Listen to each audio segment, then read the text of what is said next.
Você sabe a diferença entre regime de competência e regime de caixa? Uma coisa é quanto você vendeu, a outra é quanto você recebeu, entendeu? Nesse vídeo eu vou explicar para você a diferença entre regime de competência e regime de caixa, analisando e focando na tributação do Simples Nacional. Meu nome é Rodrigo Oliveira e você está no canal da JG Contabilidade. Se você não é inscrito, inscreve no canal para ajudar a gente a crescer o canal. Ative o sininho para receber novas notificações. Dá o seu like se você gostar do conteúdo. E claro, compartilhe com os amigos. Bora pro vídeo?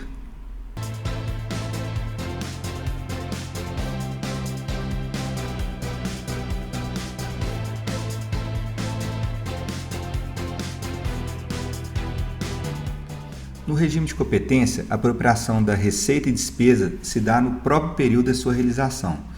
Já no regime de caixa, o registro se dá no momento em que você recebeu ou no momento em que você pagou. Imagine uma linha de tempo onde você tem de janeiro a dezembro. Em janeiro você compra um produto e para pagar em fevereiro, março e abril, em 3 pagamentos. Do mesmo raciocínio, você vendeu esse produto em fevereiro para receber em março e abril. Veja que em cima você tem o momento em que foi realizado o fato, em que você comprou e vendeu. O que isso pode te ajudar? A você analisar a sazonalidade do seu negócio, em qual período você vende mais, qual período você vende menos, quando você precisa comprar produtos e assim por diante. Já embaixo, no regime de caixa, você tem a possibilidade de analisar o seu fluxo de caixa. Em que momento a empresa tem dinheiro em caixa, em que momento ela precisa de mais dinheiro, em que momento está entrando dinheiro, em que momento está saindo mais dinheiro. Então, basicamente isso aí. Entendeu? E em questão tributária, como eu devo pagar meus impostos? Pelo regime de competência ou pelo regime de caixa? A contabilidade é feita pelo regime de competência. Agora, dentro do Simples Nacional, você tem a possibilidade de escolher, de optar em pagar o imposto pelo regime de competência ou pelo regime de caixa. Vamos imaginar, uma empresa que vende e recebe a prazo em várias vezes, será que é mais vantajoso ela pagar o imposto pelo regime de competência? Ou será que vale a pena ela fazer um estudo e pagar sobre o regime de caixa no momento que ela efetivamente recebe o dinheiro pela sua venda? No regime de competência, você paga os impostos sobre o faturamento do mês. Então, mês de setembro, você faturou R$200 mil. Vai verificar em qual faixa você está, pegar os R$200 mil, que foi a venda do mês, aplicar a alíquota do imposto e vai pagar o imposto no mês seguinte. Geralmente dia 20 do mês seguinte vai ser o imposto do Simples Nacional. Já no regime de caixa, você vai pagar o imposto sobre o seu recebimento. Você faturou os R$200 mil em setembro, mas de acordo com o seu controle do contas a receber, você recebeu naquele mês 180 mil. Então, o seu imposto vai ser sobre os 180 mil que foi sobre o seu recebimento. Pessoal, é importante deixar claro aqui também o seguinte, que o regime de caixa, o valor daquele recebimento mês é para pagar o imposto. Mas para determinar qual que é a faixa, qual que é a alíquota, é pelo regime de competência. Então, você tem que informar, enquanto você optar pelo regime de caixa, informar qual que é o recebimento daquele mês para a Receita Federal e também qual que é as suas vendas daquele mês. Por quê? Porque o RBT, a Receita Bruta, é calculado as alíquotas pelo regime de competência. Então, você pega os 11 meses mais aquele mês para determinar em qual faixa você está dentro do Simples Nacional. Então, é importante observar que, mesmo optando pelo regime de caixa, você tem que informar para a Receita qual que é as suas vendas daquele mês e qual foi o recebimento daquele mês também para pagar o imposto. Beleza, então vou optar pelo regime de caixa. Lembrando que dentro do Simples Nacional, as normas brasileiras de contabilidade exigem que você tenha sua escrituração contábil em dia, né? Isso é fato.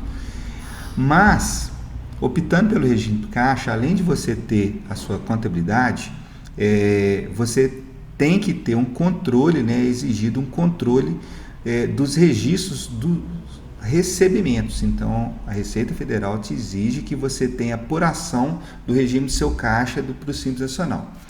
E o que você precisa constar nesse seu controle? O que você tem que ter?